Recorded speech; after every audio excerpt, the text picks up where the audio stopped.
Bueno, buenos días. Como decía, voy a hablar de los efectos colaterales de la inteligencia artificial en las decisiones humanas y me refiero a inteligencia artificial en un sentido amplio, ¿sí? No solo ChatGPT y similares. Vale, me gustaría arrancar con una anécdota. Cuando yo estaba realizando mi tesis en psicología, como ha explicado Javier, pasé unos días en la Facultad de Informática de una universidad con el equipo de inteligencia artificial, para ver si encontrábamos sinergias. El caso es que mantuvimos una conversación informal que a mí se me quedó grabada. Yo les estaba explicando que investigaba sobre cómo la IA influía sobre las personas y que a mí me resultaba sorprendente que utilizáramos IA en ciertas decisiones importantes, como con quién salir. Sí, que utilizáramos, pues, Tinder. Ante mi desconcierto, la respuesta de los informáticos fue preguntarme ¿y cuál es el problema si funciona? A lo que yo respondí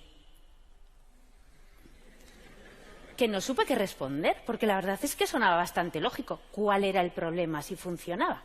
Sin embargo, yo sentía una perturbación. Algo no me cuadraba, pero no pude poner en palabras esa sensación hasta que tiempo después leí el libro El algoritmo del amor de la periodista Judith Duportail. En él, Judith cuenta su experiencia como usuaria de Tinder durante 4 años, así como la investigación que hizo sobre su algoritmo. Para arrancar esta investigación, Judith solicitó a Tinder que le mandara toda la información que tenía sobre ella. Después de un proceso complicado, como imaginaréis, consiguió que le mandara un informe de 800 folios. 800 folios. Esto es el equivalente a la trilogía del Señor de los Anillos, ¿sí? Pero desde luego sin tanta épica ni fantasía, porque lo que encontró Judith en este informe fue el recopilatorio de todas las veces que se había conectado, desde dónde lo había hecho, sus intereses, sus gustos, sus fotos, y todas las conversaciones que había mantenido con los candidatos que había conectado. Conversaciones que muchas de ellas ni siquiera recordaba. Como ella misma escribió, Tinder conoce la verdadera y vergonzosa versión de mí, la que copió y pegó la misma broma a 3 candidatos diferentes, la que dialogó compulsivamente con 16 personas el día de Año Nuevo para después desaparecer. Y no solo no recordaba las conversaciones, tampoco la cantidad de candidatos con los que había conectado. Ella estimaba que habían sido unos 50, cuando en realidad habían sido 870, más que las páginas del Señor de los Anillos, ¿sí?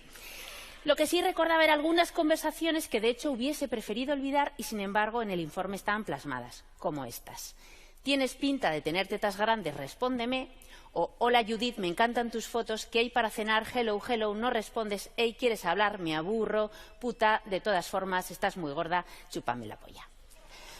En fin, conversaciones que desde luego no tenían ninguna épica ni fantasía, de personajes que nada se parecen ni a Legolas ni a Aragorn.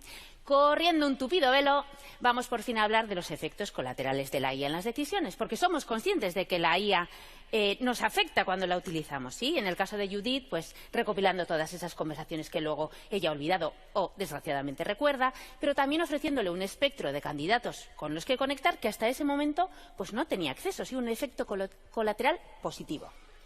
Pero hay efectos colaterales también en otras direcciones. Por ejemplo, en la relación entre el mundo y la persona, el algoritmo, la IA, actúa de intermediario, hace de Celestina, estableciendo cuáles son las normas de emparejamiento. ¿Y cuáles son esas normas? Bueno, en el momento en que Judith escribió el libro, Tinder tenía una métrica interna, una puntuación Elo, por la que emparejaba a los candidatos en función de su atractivo. Es decir, que emparejaba a guapos con guapos y feos con feos. O sea, que si solo salen feos y feas en Tinder, yo no quiero decir nada. Bueno, tranquilos porque ha ido metiendo más complejidad al algoritmo y ahora igual no es así. Bueno, en fin. El caso es que esta puntuación a Judith le obsesionó, porque no aparecía en el informe. Y de repente, saber ese dato generó en ella una fuerte disonancia entre sus creencias feministas y su necesidad de aprobación. Como ella explica en el libro, se apodera de mí un sentimiento contradictorio. Por un lado, sueño con ser una auténtica bomba, un 9,5 sobre 10. Por otro, me enfurece que se nos puntúe, objetive, evalúe como objetos. Para Judith, esta idea de Tinder, del mundo de las citas como un ranking, hacía sentirle, como ella explica en el libro, como un producto en el expositor de un supermercado. Pero hay más efectos colaterales, porque el algoritmo, la IA, tiene que acceder a un mundo lleno de personas de carne y hueso para poder emparejarlas. Pero claro, una IA no puede procesar personas de carne y hueso, tiene que procesar datos.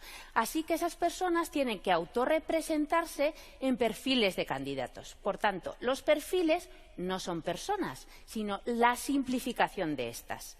Y ni siquiera tienen por qué ser verídicos. De hecho, los estudios dicen que las personas se autopresentan en las aplicaciones de citas como más altos, más delgados, con más ingresos, lo cual no es raro porque los de altos ingresos consiguen hasta el triple de interacciones que los de bajos ingresos.